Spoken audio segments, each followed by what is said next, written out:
আসসালামু আলাইকুম। সুপ্রিয় শিক্ষার্থী বন্ধুরা, আজকে গুরুত্বপূর্ণ একটি এমসিকিউ নিয়ে তোমাদের মধ্যে হাজির হয়েছি।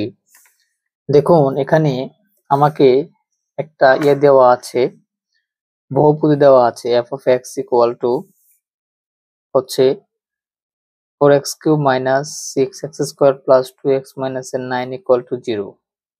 এই বহুপদীর মূলগুলোর গুণফল কত? মূলগুলোর গুণফল কত? তাহলে এই তিনটা মূল যদি হয় আমার আলফা, বিটা এবং গামা, তাহলে তার মানটা হবে হচ্ছে ডি বাই এ। তাহলে এখানে ডি হচ্ছে কত? মাইনাসের 9। এ বি সি ডি, তাহলে ডি হচ্ছে কত? মাইনাসের 9, মাইনাসের 9 বাই হচ্ছে এ, মানে হচ্ছে 4, তার মানে হচ্ছে 9/4।